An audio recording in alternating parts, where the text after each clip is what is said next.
Avant de commencer l'épisode, on préfère vous prévenir. Cet épisode contient des témoignages de violences psychologiques, physiques et sexuelles. Prenez soin de vous si ce sujet est sensible pour vous.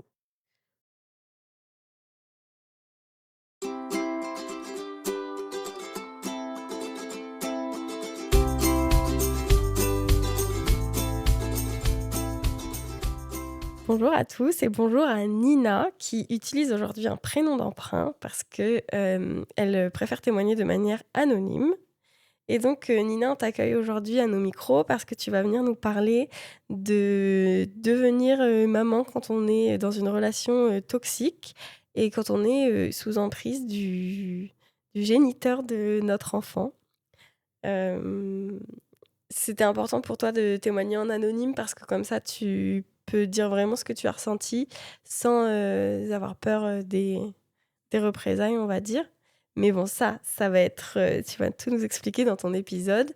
Mais déjà, je vais te laisser te présenter. Bonjour à tous. Alors oui, moi c'est Nina. Je suis à la fin de ma vingtaine. Je suis née et j'ai grandi en Nouvelle-Calédonie et je suis maman d'une petite fille. Eh ben, parfait. Eh beh, justement, on va parler de ta petite fille.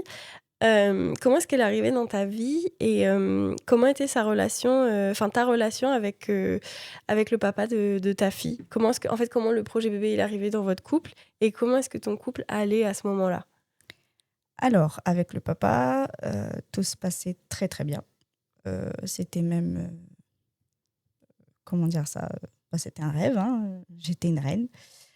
Très rapidement, lui et moi, étant donné qu'on a un certain écart d'âge, Heu, moi, je voulais être maman, lui, il voulait être papa.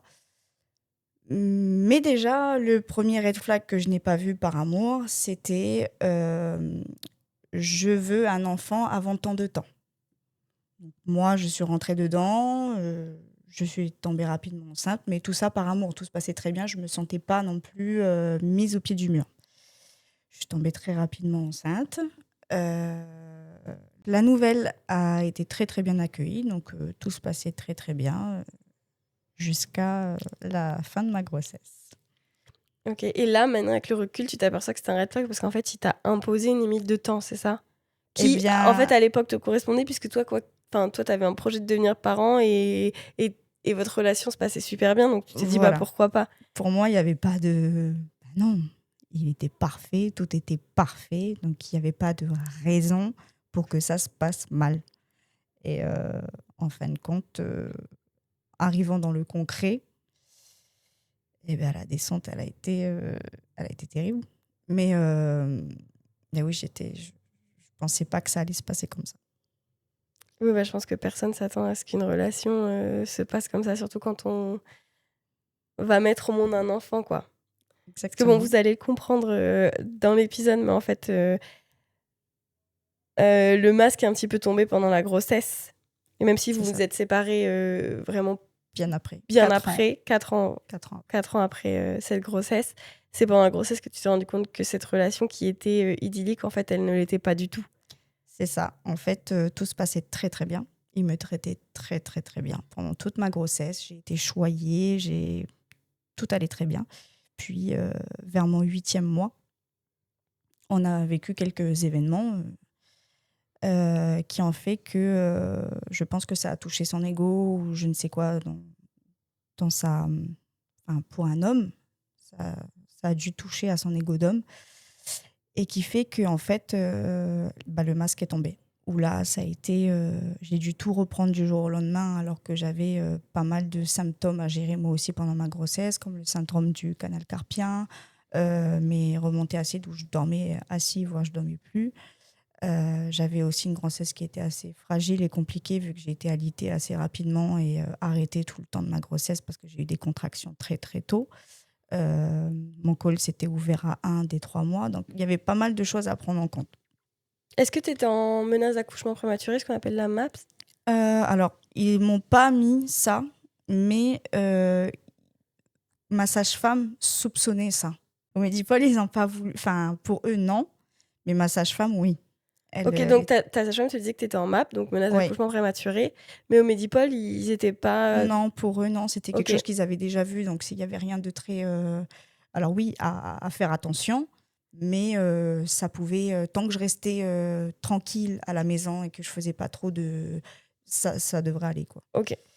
Donc, au 8e mois de grossesse, il a perdu son emploi et il a perdu un membre de sa famille. Ce qui a fait que forcément, hein, il était triste, il n'était pas bien. Donc, moi, j'ai essayé d'être là pour l'épauler, à mon grand regret, parce que du coup, il m'a prise au mot. Il n'a plus rien fait du tout du jour au lendemain. Je me suis mise à tout reprendre, la cuisine, le ménage, alors que je n'étais pas forcément hyper en état de le faire. On se disputait énormément, parce que du coup, la personne qui l'a perdue, il n'a pas pu la voir avant son départ. Du coup, ça le frustrait beaucoup et il s'en prenait beaucoup à moi, alors que j'avais rien à voir dans l'histoire. En même temps, moi, quand il n'avait plus de travail, j'avais peur. Je me suis dit, on va avoir un bébé, on va l'accueillir comment? Moi, j'avais un métier, j'étais vendeuse, donc je ne gagnais pas plus que ça, plus une maison à payer. Puis, bon, la petite est Mais arrivée. c'est-à-dire que dans votre famille, c'est lui qui avait le plus gros revenu. C'est lui qui avait le plus gros Et revenu. donc là, d'un coup, tu as le pilier qui est ton coparent, ton partenaire Ça. qui s'effondre, qui tu ne reconnais pas, plus une insécurité financière qui s'installe. Exactement. Donc en fait, ça shift complètement à ton 8e mois de grossesse, quoi. Ah oui, tout qui part en vrille, hein. Je demande de l'aide auprès de sa famille, je demande de l'aide auprès de ma famille, mais c'était que le début. C'était que le début et c'était pas le plus grave. C'est quand la petite est arrivée que là, ça a commencé à devenir plus intense. Et d'ailleurs, le jour de son arrivée, ça a été vraiment le début de la descente en enfer encore plus, parce que je n'aurais jamais imaginé une seule seconde, ayant assisté à tous mes cours de sage-femme, toutes les promesses d'être là pour moi le jour de l'accouchement. J'aurais jamais cru qu'en fait, il serait à côté de moi, assis à dormir, regarder son téléphone et manger des chips et à me demander de faire plus vite. Donc, ouais. Ah, il t'a demandé d'accoucher plus vite. Ouais. Parce que lui, il en avait marre. Ouais. C'est lunaire.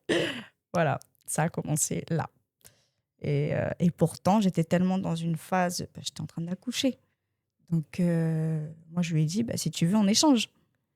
Enfin, il y a pas de... Ce serait bien si ça marchait comme ça de temps en temps. Voilà, par répondant, voilà. Et en fin de compte, et même quand la petite est venue au monde, moi, j'ai toujours vu et idéalisé ces choses où le papa, il est ému. Je veux dire, moi, j'ai pleuré comme si il y avait la mort, alors que pas du tout. Enfin, j'ai pleuré de joie, mais d'émotion et de... Enfin, elle est là. Et non, lui, à côté, ouais, c'est bon, je t'ai préparé, quoi. Ouais, elle est là, quoi. Enfin, ni plus ni moins, quoi. Il n'y avait pas d'émotion, il n'y avait rien. Je me rappelle même très clairement, quand on me l'a posé sur moi, il m'a dit « T'es contente ?» Oui, oui, oui, je suis contente. Je l'ai regardé bizarrement, je dis « C'est quoi cette question ?» Et puis après, voilà, j'ai fait une hémorragie. Bref, il y avait pas mal de trucs qui ont suivi. Elle et moi, on a fait une infection toutes les deux. On a eu de la fièvre. Donc, elle a eu une infection materno-fétale. On me l'a annoncé le lendemain matin. Et donc, avec les hormones et tout, j'arrêtais pas de pleurer. Moi, j'avais peur. Je croyais que j'allais perdre mon bébé, alors que pas du tout. Et toute ma maternité également, à l'hôpital, ça a été... comme, en fait, la veille de mon accouchement, on s'est disputé et on faisait chambre à part depuis déjà quelques jours. Et en fait, moi, je pensais qu'à l'arrivée de la petite, on allait passer à autre chose. C'est un plein d'émotions, un plein d'amour, donc c'est bon, on passe à autre chose. Et non, il est resté dessus. Et ça a été... Non, j'avais besoin de lui, j'étais vulnérable, j'étais fatiguée, donc le rêve, il s'est brisé, quoi. C'était très, très dur. Puis après, on est rentré à la maison. Euh, donc, il faut savoir aussi que quand j'ai accouché, j'ai eu une côte fêlée. Et il y croyait pas. Il y croyait pas. Il croyait pas au fait qu'une femme, quand elle accouche, elle a besoin de temps pour se remettre intimement. J'ai eu une grande déchirure, je sais plus qu'on appelle Au périnée, ça. sur le périnée. Oui, de haut en bas en zigzag. Du coup, moi, ma sage-femme, même l'hôpital m'avait dit, Madame, c'est 6 mois là. En plus, j'avais un œdème et tout. Donc, lui, non. Non, c'est pas 6 mois. Non, j'y crois pas. Non, tu n'as pas de côte fêlée. Non, lui, dans sa tête, c'était pas comme ça. Et je pense que parce qu'il s'était imaginé un truc autrement, que du coup, il a mal vécu ma rémission, on va dire. Lui pensait que bébé va arriver, il y aura peut-être 1 mois de stop et ça va être remis. Mais pas du tout. Donc là, en fait, c'est pas ce qu'il s'attendait, c'est ce qui m'a imposé, du coup. Quand je suis rentrée, quand on est rentré, tout de suite le lendemain, j'ai acheté des trucs, fait la cuisine, fait le petit déjeuner. 1 mois après, il faut passer le mop dans la maison. Et en fait, je l'ai fait par les nerfs, tellement que j'en pouvais plus, de tous les jours. Faut savoir aussi qu'après mon accouchement, il sortait tous les week-ends, voire en milieu de semaine. Dès il avait l'occasion de sortir, je ne le voyais pas avant 5h du matin, ou le lendemain à midi, où j'appelais l'hôpital, j'appelais les flics, j'appelais tout le monde parce que je ne savais pas où il était, qu'est-ce qu'il faisait, il ne répondait pas. Et un jour, j'apprends qu'il me trompe. Et la seule excuse a été oui, mais c'est de la faute à qui? Enfin, je viens d'accoucher. Donc, et du coup, quand j'ai su ça, je me suis comment dire ça, mise en tête qu'il fallait que je fasse mon devoir de femme et de mère, un peu comme dans l'ancien temps. Ben non, il faut que je lui donne. Même si c'est pas, il faut pas, ben si, il faut en fait. Donc,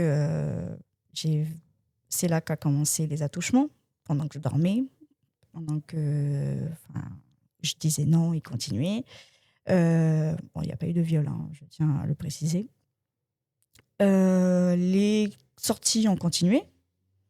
Malgré mes menaces de me partir avec ma fille, ça a continué quand même. Ça a duré, les sorties, elles ont duré 6 mois. 6 mois. Et les attouchements, ils ont duré 2 ans. Jusqu'au jour, en fait, où j'ai compris que c'était des attouchements. Parce que je ne me rendais pas... Pour moi, en fait, c'est mon partenaire. Il me touche. Ben oui, il m'aime. Enfin, il n'y a pas de... Et en fait, une amie à moi m'a dit non. Tu n'es pas consentante, tu dormais, tu as dit non, c'est non. Et là, en fait, ça a été différent dans ma tête. Donc, à partir du moment où je lui ai dit, il s'est arrêté. Mais par contre, j'avais toujours des violences psychologiques. T'es une mauvaise mère, je vais t'enlever ta fille, je vais partir avec. C'était presque toutes les semaines. Dès qu'en fait, tu faisais quelque chose qui n'allait pas dans son voilà, sens, exactement. La menace, c'était de t'enlever ta fille. C'est ça. Et t'es une S. C'est le mot en S, hein. T'es une salope. Voilà, j'avais droit à tous les insultes, toutes les insultes inimaginables. Et ça devant notre fille. Alors des fois, je mettais notre fille dans sa chambre pour pas qu'elle entende. Mais à un moment donné, on parlait tellement fort. Enfin, voilà. Donc ça, pendant 4 ans après la naissance de ma fille. Parce que j'ai essayé quand même, malgré tout, je l'ai aimé. Je l'ai aimé, j'ai essayé de me battre. Je me suis dit, ben non, je veux retrouver l'homme que j'ai connu. Parce qu'il est là. En fait, l'homme que j'ai connu, c'était le prince charmant. Il n'était pas réel. La réalité, elle était là en face de moi. C'était son vrai visage. Et avec le temps, j'ai appris qu'il avait eu des épisodes de troubles psychologiques par le passé. J'aurais aimé le savoir avant, parce que j'aurais réfléchi à 2 fois peut-être avant de faire un enfant. Après, je ne dis pas que ça le définit, mais c'est quand même... c'est des choses à prendre en compte. Donc, oui, alors... Donc en fait, je t'ai pas posé la question, mais il y a eu combien de temps entre le moment où vous êtes rencontrés et le moment où tu es tombée enceinte? 1 an, pile poil. 1 an pile poil. Et là, en fait, ça a été 1 an de masque. An, hein. Après, je vais dire, la première année, dans chaque relation, tout est beau, tout est rose. Après, ça dépend lesquels. Oui, Il y c'est en ça, a, ouais. c'est autrement. Par exemple, ma relation actuelle, 1 an, tout n'est pas tout beau, tout rose, hein. On est dans le concret, on est dans la réalité, on est une famille recomposée. Enfin, voilà, c'est le vif, c'est le nerf de la vie, quoi. Mais avec lui, oui, tout était parfait. Des restos, des cadeaux, plus chers les uns que les autres. D'ailleurs, aujourd'hui, je ne peux plus. Moi, les cadeaux, je les vois différemment aujourd'hui. Je n'aime pas. Enfin, j'aime bien, c'est Mais bien. t'as l'impression qu'il y a quelque chose Mais pour derrière. moi, il y a quelque chose derrière maintenant. C'est comme les fleurs. M'offrir des bouquets de fleurs, je ne le prends plus comme avant. C'est tellement j'en ai eu avec lui que un bouquet de fleurs, c'était pour demander pardon. Mm. Donc, j'ai plus de. J'adore les fleurs, mais je les vois en horreur quand c'est de la part d'un homme. Maintenant, j'ai beaucoup de mal. Mais oui, 1 an de. Et encore, on va dire, oui, je suis tombée enceinte au bout d'1 an, mais Tout le une début de la grossesse, grossesse, c'est 9 parfait, ouais. mois, tu vois. Donc, il y a eu 1 an et demi, vraiment, juste tous les deux. Donc, oui, c'était. Non, j'avais rien à dire. C'était vraiment parfait, mais vraiment. Il y avait des petits. Avec le recul, Oui, tu avec vois le maintenant. recul, je vois qu'il y avait des petits moments où, par exemple, quand il buvait, il y avait des red flags que je ne voyais. Enfin, qu'aujourd'hui, je perçois avec le temps, avec du recul. Comme quand il buvait, parfois, bah voilà, il avait l'alcool mauvais. Et il avait une colère, il devenait violent envers le monde, en fait, pas envers moi. Et au contraire, parce qu'à ce moment-là, j'étais la seule à réussir à le calmer. Personne n'y arrivait sauf moi. Sauf que, avec le temps, cette colère s'est redirigée vers moi, euh, de par les mots, pas par les actes physiques. Mais Ouais, avec lui, t'as jamais subi de violence physique? une seule fois. Et j'ai porté plainte le lendemain. Ça ne s'est jamais reproduit. Il a peur des forces de l'ordre. Donc, il a peur de perdre sa fille aussi, ce qui est normal. Voilà. Ça s'est passé une seule fois parce qu'en fait, à force de subir, j'ai voulu rendre la monnaie. Malheureusement, quand tu fais ça, c'est à double tranchant. Soit ça fonctionne, soit tu ramasses encore plus. C'est-à-dire, quand tu dis rendre la monnaie, c'est-à-dire que. Je sortais. Je Ah, sors- tu t'es permise de sortir. Je me suis quoi. permise de sortir au bout d'un moment, oui, en fait. Je me suis permise de sortir, je rentrais tard, je buvais, Oui, t'as fait la fête, quoi. Bah ouais, oui. Rien d'exceptionnel. Juste Rien t'es de fou, sortie hein. Je rentrais, il était 21h ou 22h. Je Mais t'avais rentrais passé pas à le soir 5h entre du mat. copines. Entre copines, enfin entre collègues. Ouais. Voilà. Mais ça, ils supportaient pas. Eh ben non, parce que je travaillais essentiellement aussi avec des garçons. Ça passe pas trop. Pourtant, je restais avec les filles, hein, je restais pas avec les garçons.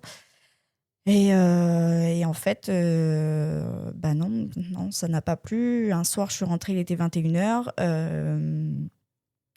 Et quand je suis rentrée, c'était t'es qu'une salope, t'es habillée comme une. J'avais un tailleur professionnel avec une chemise, d'accord. Et là, je voyais ma fille qui écoutait tout ça à côté. Et je lui dis, mais arrête, dis pas ça devant la petite, il y a la petite qui entend là. J'en ai rien à foutre. Il continuait, bref.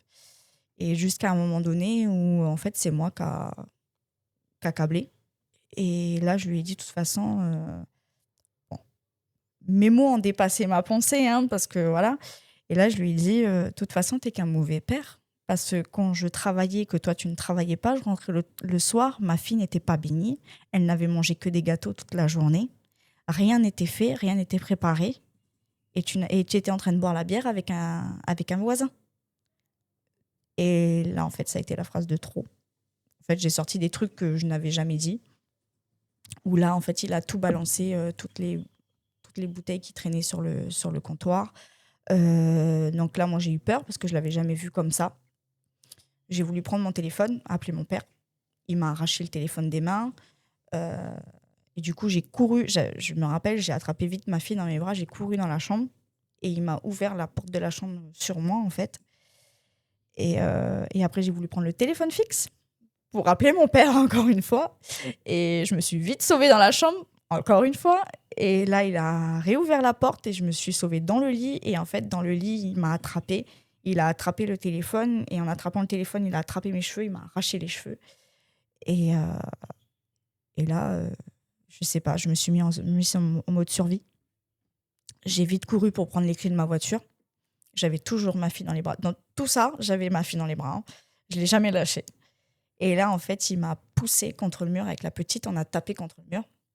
Et après, j'avais plus rien. J'avais plus de téléphone, plus de clé de voiture, je n'avais plus rien. Il m'a enfermée avec la petite dans la chambre de la petite. Pendant, je sais pas, peut-être 2 heures, comme ça, dans la chambre. J'ai endormi ma fille pendant ce temps-là parce que je voulais pas qu'elle continue à voir et entendre des choses. Il a fini par me sortir de la chambre et on a discuté. Je lui ai dit qu'il avait franchi la ligne. Il savait déjà, c'était une condition quand on s'était mis ensemble, pas de violence physique, parce que je connaissais pas la violence psychologique. Et sexuelle. Et sexuelle, voilà.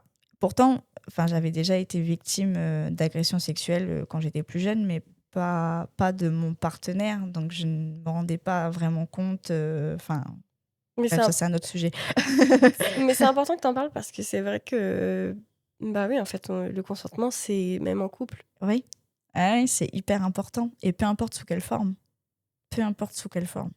Même pour les hommes, hein. Pas que les femmes. Hein. Oui, bien sûr. C'est dans les deux sens. Qu'on soit en couple ou pas, le consentement, c'est essentiel. Hein. C'est hyper essentiel. Et c'est non négociable et c'est non discutable. Il n'y a pas de oui, mais on est en couple, oui, mais on a un enfant. Non. Parce que j'ai mis longtemps à me rendre compte que c'était pas normal de la part de son partenaire. Donc, c'est important de le savoir. Et ouais, du coup, ce soir-là, on a décidé de se séparer. D'un commun accord. Ok. Ma fille, elle avait 2 ans. 2 ans et demi. Ok. Tout se passe bien. Je sais pas, il était quelle heure quand on a discuté de ça. Tout ce que je me rappelle, c'est qu'à 5 heures du matin, je me fais sortir du lit. Plein d'insultes, encore une fois. Plein de menaces. Il est persuadé que je l'ai trompé. Alors que pas du tout. Là, il était dans un mode... je ne sais pas ce qui s'est passé. Très clairement, je ne sais pas. Et je me rappelle très très bien, parce que comme il était persuadé que je l'ai trompé, il m'avait dit « T'as qu'à appeler tes bâtards de collègues pour qu'ils viennent te chercher, parce que du coup, il fallait que j'aille travailler. Parce qu'en fait, toutes les voitures étaient à son nom. Je n'avais plus... En fait, dans cette relation, je n'avais plus rien. J'ai vendu ma voiture. J'ai fait un prêt avec lui où je savais très bien que je ne pouvais pas payer autant que lui. J'avais rien à moi, très clairement. Est-ce que tu penses que ça faisait partie de son emprise? Avec le recul, tu penses que c'était calculé? Sur le coup, est-ce que tu t'es dit, mais oui, prince charmant, en fait, c'est l'homme qui assume sa famille, il m'achète ma voiture, il paye la maison, il va assurer pour notre famille? Ce qui parfois arrive et que quand dans ça une marche relation bien, saine, il n'y a pas de souci. Mais est-ce que là, tu penses que de sa part, c'était un calcul pour que l'emprise, en plus d'être psychologique, soit aussi financière? Oui, clairement oui. Parce que justement, juste après ça, donc j'ai porté plainte le lendemain. Donc il s'est excusé, même auprès de ma famille. Tout allait très très bien. Après, on a réussi à retrouver un peu, pas comme avant, mais on retrouvait quelque chose d'un peu plus sain. Donc, je me suis dit, ça y est, on est reparti sur un bon truc. Mais finalement, chasse le naturel, il revient au galop. Et en fait, cette jolie phase a duré 3 semaines. Et il ne m'a plus jamais retouchée comme avant. J'avais plus d'attouchement, j'avais plus de violence physique, ça c'est sûr. Par contre, la violence psychologique, elle a été beaucoup plus importante et de façon imprévisible. C'est-à-dire que pendant 3 jours, 1 semaine, je ramassais, je me faisais insulter, rabaisser et tout, du matin au soir. Et d'un seul coup, pendant 3 semaines, tout allait très bien. Où j'étais la 7e merveille du monde. Tout allait très très bien. Donc en fait, je ne savais jamais trop sur quel pied danser. Je lui ai proposé une thérapie. Il n'a pas voulu.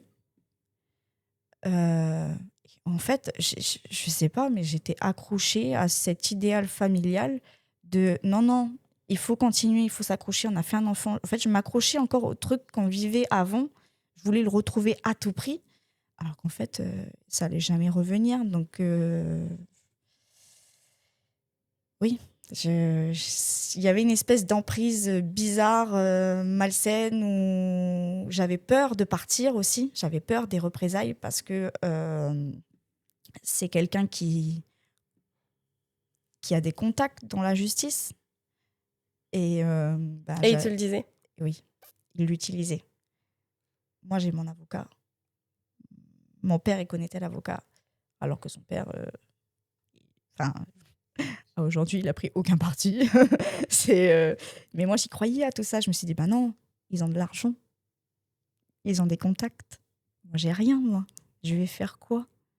Et je vivais... mais je me suis dit, non, je vais rester. T'avais peur qu'ils te prennent ta fille J'avais aussi, peur. peut-être? J'avais une peur bleue qu'ils me prennent ma fille, l'essentiel.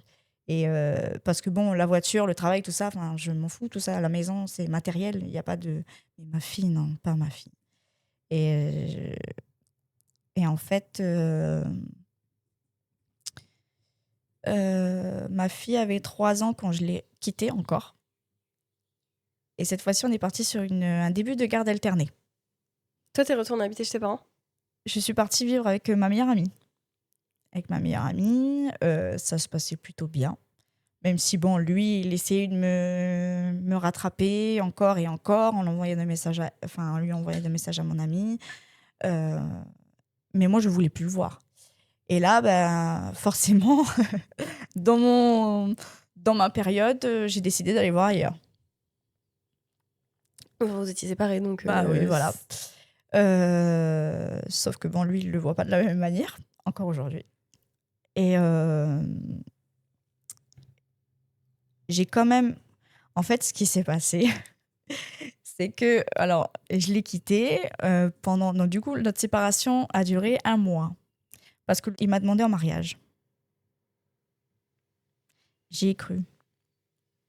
Je sais pas pourquoi, mais j'y ai cru. Je me suis dit, et il m'avait promis qu'on allait faire une thérapie. Je me suis dit, peut-être c'est bon, il a compris le fait que je sois partie aussi longtemps, on a fait une garde partagée et tout. Peut-être qu'il a compris. Sauf que j'ai pas accepté sa demande en mariage. J'ai accepté comme une... Comme un moyen de pression. Non, je l'ai accepté. Pour moi, la bague, je l'ai prise comme une bague de promesse. J'ai dit, je veux pas me marier, mais j'attends de voir ce que tu me promets, en fait. Et si tu vas au bout de tes promesses, alors dans ce cas, on se mariera, voilà. Malheureusement, j'ai attendu longtemps cette thérapie qui n'est jamais arrivée. Il avait toujours une excuse pour pas y aller ou... Non, pas du tout. Ah oui, si. C'est à toi de prendre le rendez-vous parce que c'est toi qui as un problème dans notre relation. Moi, je n'ai pas de problème avec toi. C'était ça qu'il me disait. Et moi, je lui disais, non, tu as des problèmes psychologiques à résoudre. Tu as, peut-être par rapport à son passé, ce qu'il a vécu dans sa vie. Résous tes problèmes. Après, on les résout ensemble, pour notre couple. Mais c'est pas moi qui vais prendre le rendez-vous. Parce que moi, je t'ai quitté. Moi, je ne veux plus être avec toi. Aujourd'hui, je suis là, c'est pour notre famille. Je t'aime toujours un peu, mais mon amour a pris un coup. Il faut que toi, tu fasses le nécessaire pour que je veuille rester. Parce qu'après qu'il a accepté de suivre une thérapie, t'es retournée habiter chez vous? Oui, je suis revenue.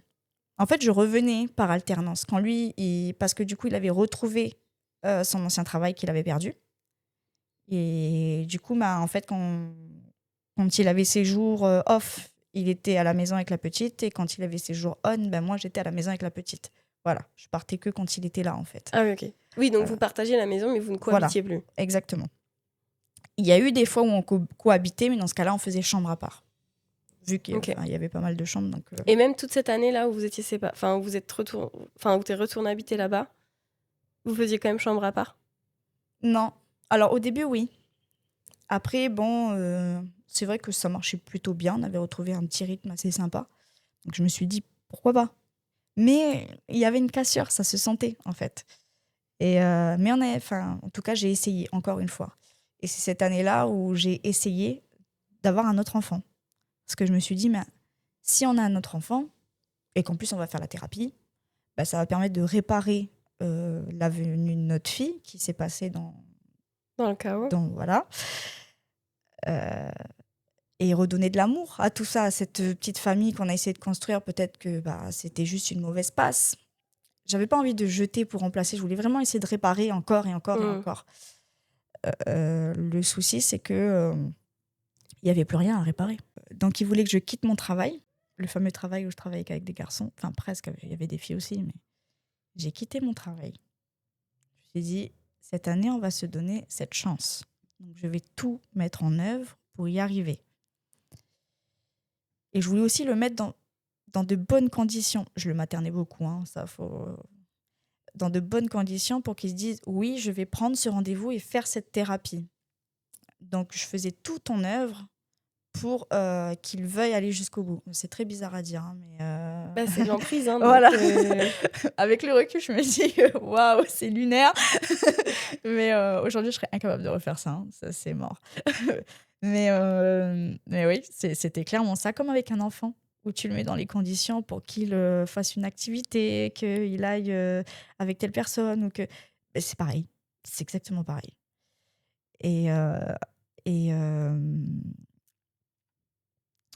Donc, j'ai quitté mon travail. J'ai quitté mon travail. Il y a eu les émeutes. Difficile de rebondir après ça. Donc, après les émeutes, il y a eu 3 mois de pur bonheur. On était ensemble, H24. Et c'était super. Je me suis dit, enfin, on y arrive. Et sans thérapie en plus. Oh, incroyable. Et ça a duré 3 mois. Puis après 3 mois, je ne sais pas ce qui s'est passé. Jusqu'à aujourd'hui, je ne comprends toujours pas ce qui s'est passé. Et je ne cherche plus à comprendre. Du jour au lendemain, il se remet à m'insulter, à me rabaisser, et voilà, de façon encore aléatoire. Et j'essaye, je me fais jolie, je me fais des nouvelles coiffures et tout. Je dis, ah, tu me trouves jolie? Ah bah non, t'as coupé tes cheveux, je veux pas. Enfin, j'avais pas coupé court, mais j'avais coupé, voilà. Genre, tu voilà, fais, oui, enfin, tu fais ce bref, que tu c'est voulais ma avec tête, tes quoi. cheveux et ton corps. Voilà. Quoi. Et j'ai cherché à avoir encore ce truc, mais il y avait plus. Il y avait plus, en fait. Et c'est là que je commençais à comprendre qu'on s'accrochait à quelque chose qui n'existait plus, tout simplement. Jusqu'au jour où une énième dispute, où je pense que je devenais tellement... j'étais tellement matrixée, en fait, par ces insultes et ces rabaissements. Et du coup, il y a eu un moment où moi, j'ai voulu mettre fin à ma vie, très clairement. Je cherchais les cachets antidépresseurs qu'on m'avait donnés après la naissance de ma fille. Parce que justement, c'est un truc que j'avais... en fait, ma sage-femme avait vu que j'étais sous emprise, que j'étais dans une relation toxique. Donc, elle m'avait prescrit des petits cachets, en fait, dans les moments où je sentais que j'allais trop m'énerver, ou j'avais droit qu'à un demi, quoi, pas plus. C'était vraiment juste pour chill. Sauf que là, il y a eu un moment où je me rappelle, j'en avais tellement marre que j'ai cherché cette boîte absolument partout. Je voulais tous les prendre et partir, en fait, parce que j'en pouvais plus. Je me disais, mais pourquoi? Qu'est-ce que j'ai fait, en fait? Je l'ai jamais trouvée, cette boîte.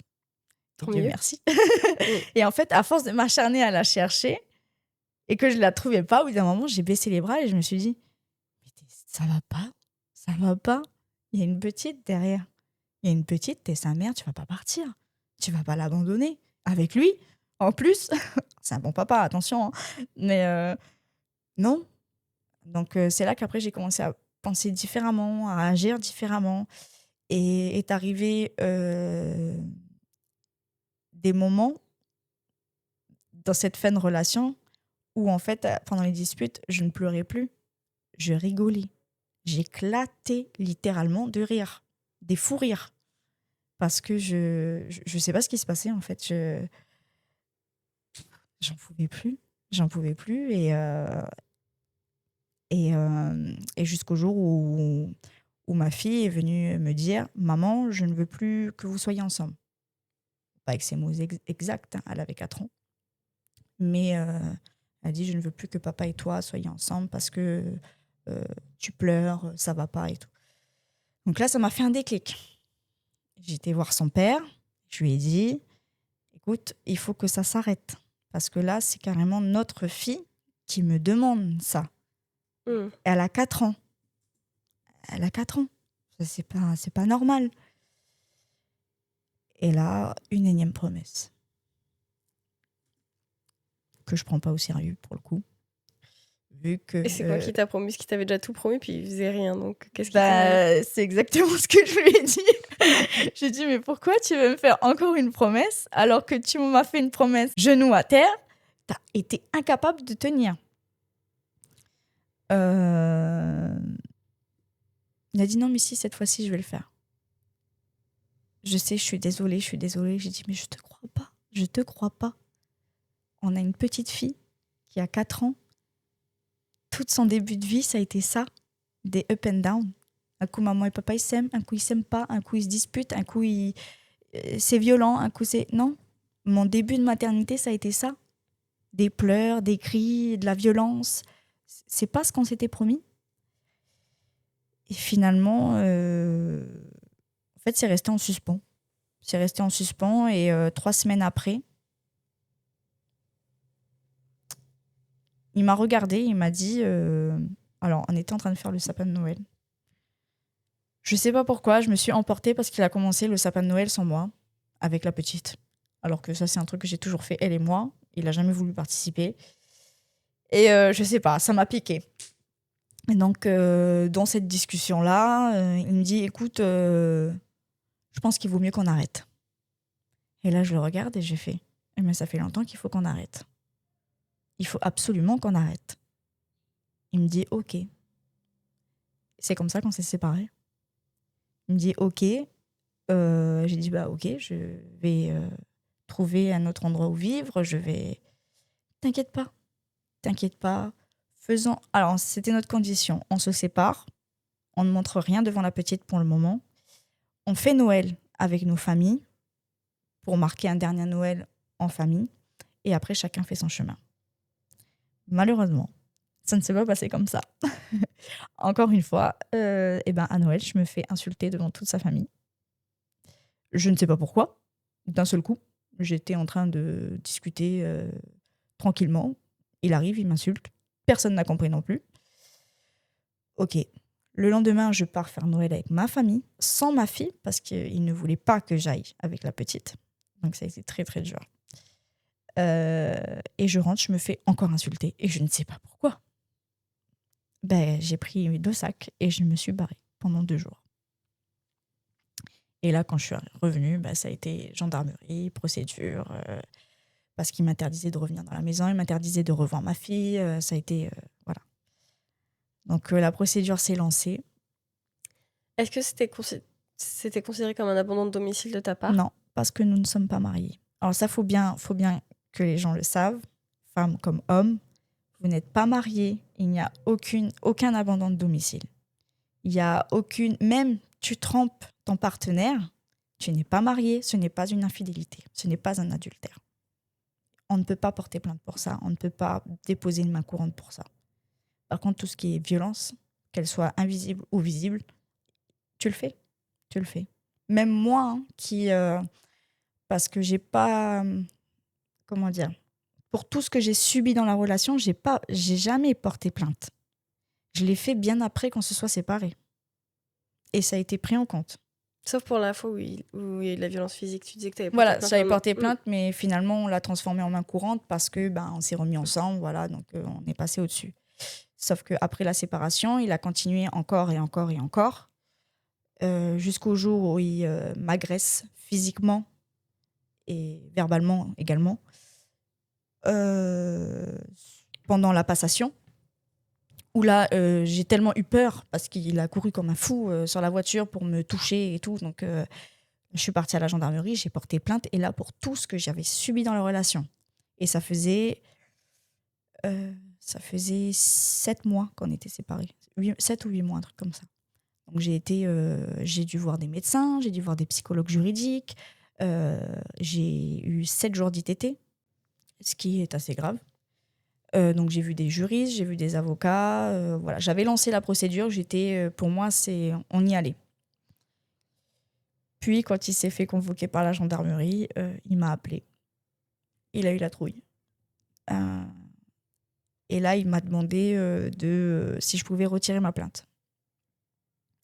Et là, j'ai dit que je retirais ma plainte à condition qu'on allait au tribunal pour la petite. Que je voulais que ce soit marqué, acté, que on ait une garde partagée, qu'il y ait une séparation des biens pour la maison dont on est toujours propriétaire.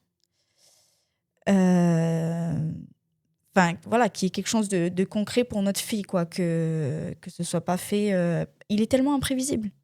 Depuis qu'on est séparés, il me dit qu'il va quitter le territoire, après qu'il quitte plus le territoire, que il va faire tel métier, mais que finalement il fait plus tel métier. Enfin, moi, je sais plus sur quel pied danser. Donc voilà. Donc il m'a dit oui, ok, on ira. Donc là, le dossier est lancé. On n'a pas tout fini de déposer les documents. Donc on n'a pas encore la date pour le tribunal.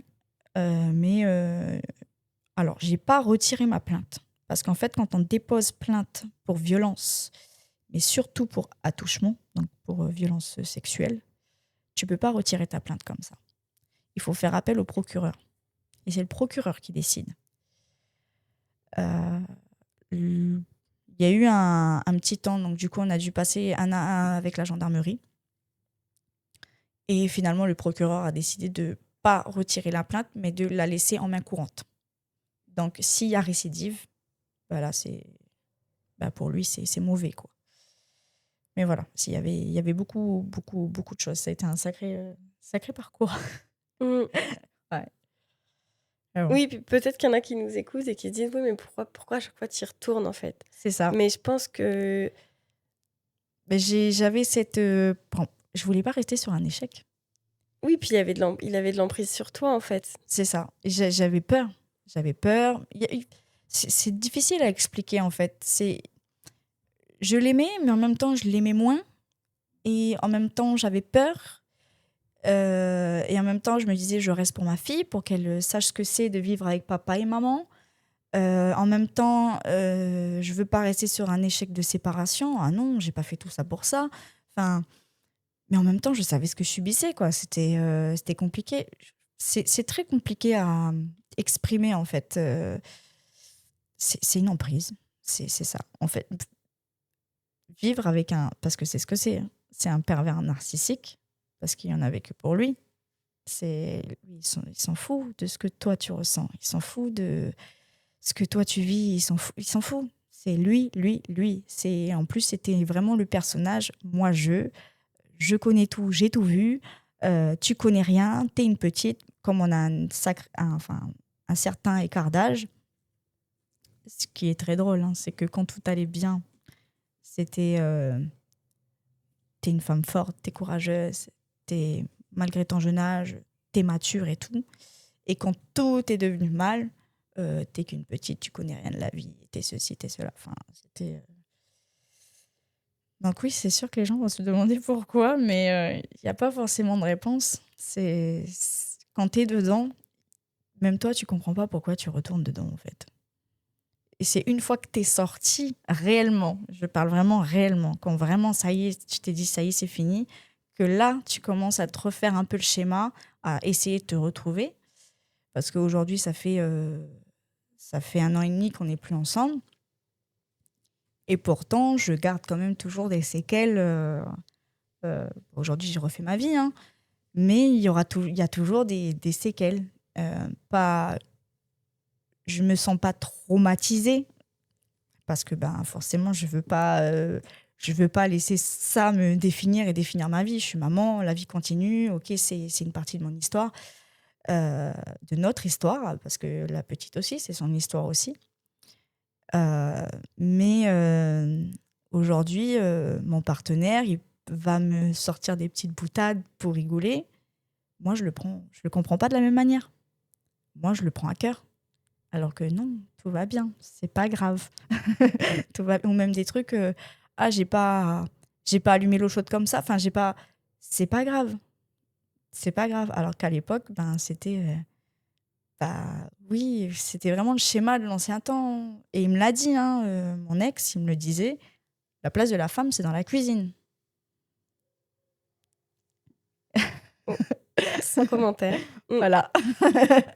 Il me l'a dit qu'une seule fois. Et la question logique après tout ça, c'est est-ce que tu as toujours eu confiance en lui pour s'occuper de votre enfant? Alors, c'est une bonne question. Oui et non. Aujourd'hui encore, c'est oui et non. Parce que oui, c'est un bon papa. Il donne énormément d'amour à sa fille. Euh, Même trop. Il lui cède tout. Absolument tout. C'est une vraie princesse. Et non, parce que elle apprend le mensonge. Elle apprend la manipulation. Mais t'as jamais eu peur pour sa sécurité physique? Non, jamais. Je sais qu'il lui fera pas de mal. Au contraire. Je sais que sa fille, c'est sa 7e merveille du monde. C'est pas pareil.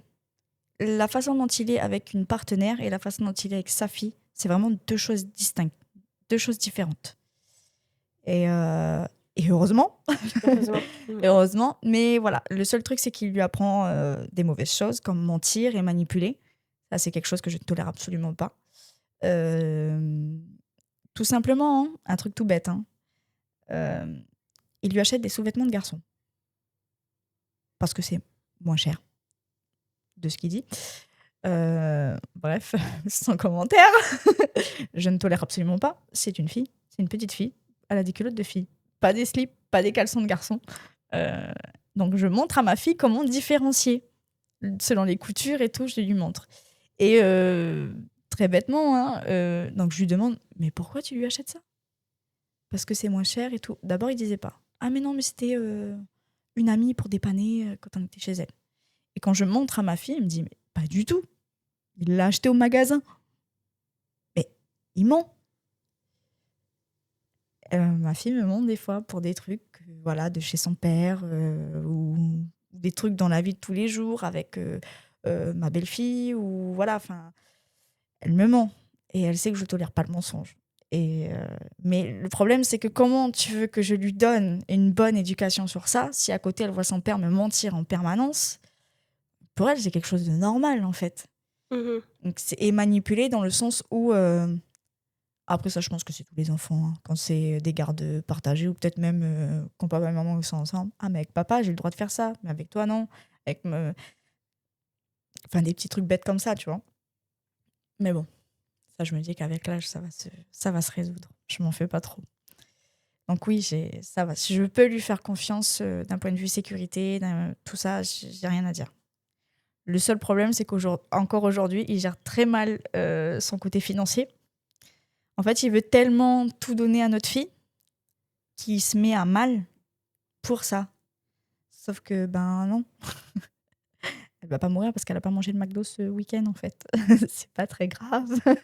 Donc, ouais, c'est plus ce côté-là. Mais c'est un très, très bon papa. Ça, j'ai rien à dire. Ok, donc quand même, quand c'est à son tour d'avoir la petite, parce que là, vous fonctionnez en garde alternée, C'est ça. t'es pas stressé non plus qu'elle aille chez lui, quoi. Non. Non, Ok. non, du Ce tout. qui est un point important. C'est pour ça C'est que je me hyper permets de te important demander, hein. parce que c'est vrai qu'il y en a qui n'ont pas cette chance-là, hein, que quand c'est toxique jusqu'en bout, hein, même jusqu'à l'éducation. Hein. Je le vois avec certaines personnes où le parent, bien que ça ait été toxique dans la relation, il est toxique aussi avec l'enfant, Mhm. de par le physique ou de par le verbal. Non. Non, si c'était le cas, j'aurais continué mon procès, j'aurais laissé ma plainte, hein, je serais allée jusqu'au bout. Et comme je sais que c'était un bon papa, c'est pour ça que j'ai fait un peu table rase, on va dire. Mhm. Mais les gens peuvent aller jusqu'au bout. Ça aussi, c'est pas que c'est pas bien, c'est moi j'ai mis fin à ça parce que je voulais pas que notre fille nous voie se déchirer dans un tribunal. Parce que ça dure pas quelques mois. Ça peut durer un nombre d'années aussi. Hein. Mais il y a des gens qui subissent plus grave, ou même à la même échelle, peu importe. Hein. S'ils veulent aller jusqu'au bout, il faut. Parce que c'est important que justice soit faite aussi. Hein. C'est important de comprendre que c'est pas normal de vivre ça. Homme ou femme, peu importe. Et c'est important de comprendre que c'est pas parce qu'il y a un enfant qu'il faut rester dans la relation. J'ai mis du temps à comprendre, hein. Mais maintenant je sais. Et il y a plein de choses que je referais différemment, ça c'est sûr. Mais c'est comme ça. Ça s'est passé comme ça. C'est que ça devait être comme ça. Moi, je suis quelqu'un où je sais que c'est un truc que je me suis mise dans la tête dans cette relation et qui me poursuit jusqu'à aujourd'hui. Tout est temporaire. La vie est temporaire. Un travail, c'est temporaire. La santé, c'est temporaire. Tout est temporaire. Donc, ça, c'est quelque chose que ça m'a sauvée, en fait. Mm. Et aujourd'hui, si tu devais donner un conseil à une jeune femme, une future maman, une maman qui est dans une relation où elle sent qu'il y a quelque chose qui va pas bien, je me permets pas de dire elle est avec un pervers narcissique ou elle est dans ci ou dans ça parce qu'en fait, moi j'ai pas ma place pour juger ou donner un diagnostic ou quoi que Comme ce moi. soit. Mais du coup, si la personne voit qu'elle est dans une relation où quand même il y a des choses où effectivement c'est pas normal, on en a parlé, les violences physiques, les violences psychologiques, les violences sexuelles, l'emprise, etc. Si tu devais te parler à cette jeune femme, qu'est-ce que tu lui dirais? Pars, pars, pars. Tout va bien se passer. C'est dur. Ce sera toujours dur parce que tu le verras toujours. Parce que vous avez un enfant ensemble. Mais pars. Il va rien t'enlever. Il va rien t'enlever. Jamais. Il faut vraiment que tu sois une mère ou un père abusif envers l'enfant pour que l'autre parent puisse te l'enlever. Si t'as rien fait, tu veux juste te délier de ta relation, c'est tout. Pars. Alors oui, malheureusement, il y a des gens qui sont un peu fous sur Terre. Il y a des gens qui sont extrêmement violents. Alors pars, mais pars là où tu peux te sentir en sécurité. Moi, je suis partie chez mes parents. Je suis partie chez mes parents parce que je savais que j'allais être en sécurité. Je savais que mes parents allaient être là pour moi. Je savais que ma fille serait entre de bonnes mains aussi. Et est-ce que tu savais que si tu retournais chez tes parents, ce serait plus difficile de retourner chez lui? Parce que peut-être que si tu... Je Les savais autres que fois où tu partais chez une copine, je partais pas etc. chez mes parents. Parce que je savais que à partir du moment où j'inculquais mes parents, Tu les impliquais dans l'histoire? je les impliquais dedans, mais surtout qu'il n'y avait pas de marche arrière. Mon père, il a été très cash avec moi. Il m'a dit, tu retournes avec lui. Je ne veux plus jamais te voir. Plus jamais. Non. Alors, je sais qu'il y en a qui sont capables de ça. Mais moi, mes parents, ils m'ont donné la vie. Mes parents, ils m'ont éduqué. Mes parents, ils m'ont tout donné. Jamais de la vie, si mon père... Et puis aujourd'hui, je suis maman. Je me mets à la place aussi d'un parent. Moi, si ma fille, dans 15, 20 ans, elle vient chez moi avec son enfant et qu'elle me dit qu'elle va repartir avec cet homme qui la maltraite, non, mais en fait, ça suffit. Non, non. Je peux pas voir ça. Je peux pas être spectatrice de ça. C'est mort. Donc, je comprends que mon père, en disant ça, il ait voulu me faire un déclic aussi, je pense. Parce qu'il m'a pas dit « je ne veux plus te voir ». Enfin, il m'a dit « si ». Mais il m'a dit aussi « je te déshérite, je veux plus te voir, je te… » Voilà, tu sorti l'armada, quoi. Voilà, tu remets plus un pied à la maison, plus jamais je veux entendre parler de toi, plus jamais je veux entendre parler de lui, plus jamais je veux entendre parler de vous, plus jamais. Et tant pis, je ne verrai plus ma petite fille, mais plus jamais je veux entendre parler de vous si tu retournes avec lui. Plus jamais je veux t'entendre te plaindre, plus jamais. Maintenant, ça vaut pas le coup. Ça vaut pas le coup. Ne serait-ce que pour ma fille qui ne verra plus ses grands-parents, qui ne verra plus sa famille, pour moi qui ne verra plus mes parents, mes frères et sœurs. Enfin, pour moi, je mettais tout dans le lot, quoi. Je me dis, si je vois plus mes parents, je vois plus tout le reste de ma famille, quoi. Donc, ça vaut pas le coup et c'est pour ça que c'est important de... Les parents, ils sont...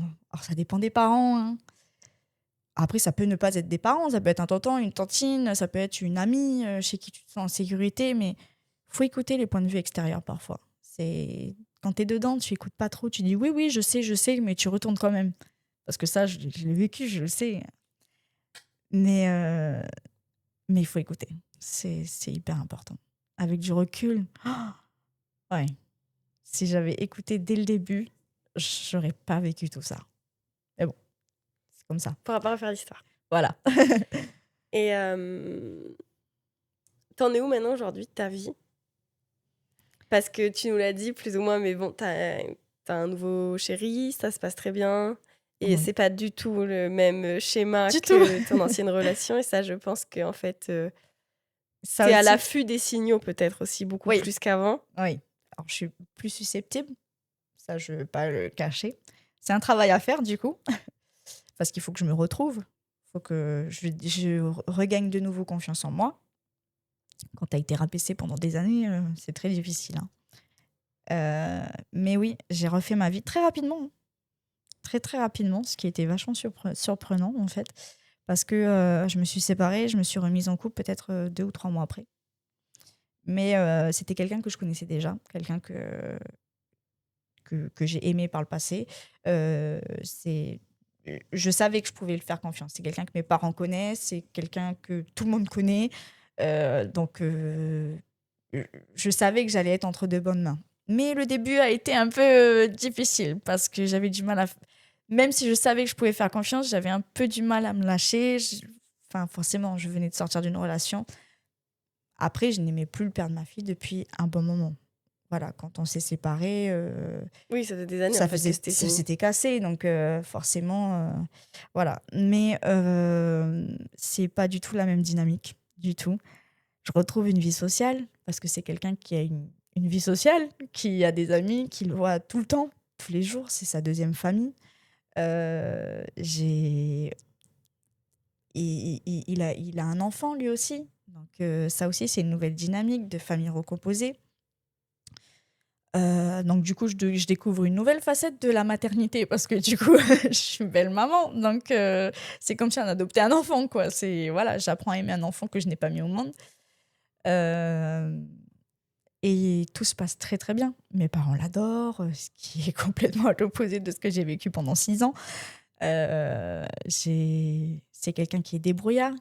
Que si demain je suis pas là pendant 3 jours, il va savoir gérer les enfants et la maison et le jardin et tout. Ouais, ils vont pas manger des gâteaux pendant Voilà. 3 jours. Il fait la cuisine, il fait le ménage, il fait le jardin, il m'impose rien, absolument rien, rien. Bon, bien évidemment, comme dans toutes les relations, il y a des moments où il y a des petits, voilà. Oui, c'est normal. Il y a des up and down, c'est normal. Mais pour des broutilles, pas pour des trucs comme avant, pour des broutilles, genre on n'a pas fait la vaisselle, punaise, non, mais c'est toujours moi qui fais, non, c'est pas toi. Oui, Enfin, la trucs vie bêtes, normale, c'est quoi. la vie, c'est normal. Mais il y a le respect. Il n'y a pas d'insulte. Il y a pas de rien. Il y a le respect, il y a le consentement, il y a l'écoute, il y a les émotions, parce que c'est quelqu'un qui est aussi sensible que moi, parce que lui aussi, il a un vécu. Donc, il y a toutes ces petites choses. Et comment dire, c'est quelqu'un que quand il cherche pas à se faire pardonner qu'un bouquet de fleurs ou un cadeau, bien au contraire. C'est bon, j'ai dit pardon, on passe à autre chose, quoi. On va pas s'éterniser. Non, ça change complètement. C'est rien à voir. Et je me rappelle que quand on s'est mis ensemble, peut-être, on n'a pas dit tout de suite aux filles. Enfin, Oui, normal. on a voulu laisser un temps parce que lui, il voulait préserver ma fille. Comme je sortais d'une relation, il voulait pas qu'il y ait trop de chamboulements pour elle. Donc, on l'a énormément préservée. On a attendu 4-5 mois, ouais, avant de pouvoir dire, bah, écoute, c'est mon amoureux, c'est mon amoureuse, voilà. On a attendu presque 1 an pour emménager ensemble. Et je me rappelle qu'au début, quand on a commencé à faire un week-end ensemble, voilà, les moments où il y avait que ma fille avec nous, ça c'est un truc qui m'a marqué. Et parce qu'en fait, ma fille, elle n'a pas l'habitude de voir maman rigoler avec un homme, jouer avec un homme. Donc nous, on se taquine, on se fait des guilis, voilà, ça se passe bien, c'est sain. Ma fille, elle avait peur. Elle comprenait pas que je rigolais. Elle croyait que je pleurais. Ah ouais. Ouais. Surtout si tu disais que les dernières disputes, les grosses disputes avec Voilà. ton ex, tu rigolais parce que nerveusement, tu savais plus comment Voilà, réagir. c'est ça. Et donc, elle le prenait, elle le tirait de moi. Touche pas ma maman, laisse ma maman. Il a compris très vite. Il s'est mis à genoux devant elle et il lui a promis que jamais, jamais il ne fera de mal à maman et jamais il ne fera du mal à elle aussi. Qu'il est là, ici, on est tous là. C'est pour rire, pour se donner de l'amour. Pas de méchanceté, pas de violence. Jamais je ne ferai ça à ta maman et jamais je te ferai ça à toi. Je vais vous protéger. Ça, j'ai les larmes aux yeux, très clairement. Et moi aussi, j'ai les larmes aux yeux. Ça m'a... Et là, je me suis dit, ok, c'est bon. Ça va bien se passer. Et j'ai commencé à relâcher un peu en pression, un peu en... Ouais. Ouais. Ah. Le karma existe dans le bon sens. Le karma existe dans le bon sens. Je pense qu'on peut conclure par ça. De toute façon, généralement, quand tout le monde pleure, c'est que c'est la fin de l'épisode. Ouais. Donc, Oui. donc c'est un épisode où on a parlé de parentalité différemment parce que c'était important aussi d'avoir cet aspect-là. En fait, c'est pas parce qu'on est parents qu'on est obligé de rester ensemble quand ça va pas. C'est ça. Voilà. C'est ça. C'est ça en fait qu'on voulait. Enfin, c'est comme ça que tu nous as C'est ça. présenté ce que tu voulais laisser dans ton témoignage. Parce que j'entends et je connais beaucoup de personnes qui restent pour l'enfant. Non. Et qu'il y a plein de manières d'être une famille, même une famille recomposée. Exactement. Et je dis toujours, vaut mieux avoir des parents séparés heureux que des parents ensemble malheureux. Il n'y a rien de plus destructif pour un enfant, plus destructeur, pour un enfant que de grandir en croyant que l'amour, c'est un papa et une maman qui se disputent tout le temps, qui sont violents. Non, moi, je veux que ma fille, elle comprenne que l'amour, c'est du sourire, de l'amour, voilà, que tout va bien, c'est sain. Voilà, donc oui, on ne reste pas dans une relation pour un enfant. C'est pas ça. Je crois qu'on a tout dit. Merci beaucoup, Nina. On t'embrasse et on est honoré que tu sois venue déposer ce témoignage. Et puis, on te souhaite le meilleur à toi et à ta petite famille. Moi, je vous remercie surtout à vous. Parce que si je fais ça, c'est pour aider les personnes, hommes comme femmes, à comprendre qu'ils ne sont pas bloqués, qu'ils peuvent sortir de là et il ne faut pas avoir peur. Ça va aller. Il faut le faire. Et en même temps, ça m'aide moi aussi. Parce que parler, ça aide beaucoup à extérioriser. Et donc, je vous remercie à vous deux de me laisser l'opportunité de raconter mon histoire et que je l'espère aidera aussi d'autres personnes à comprendre qu'ils ne sont pas bloqués. Que l'avenir reste meilleur. Parfait. Merci beaucoup. Tata tout le monde.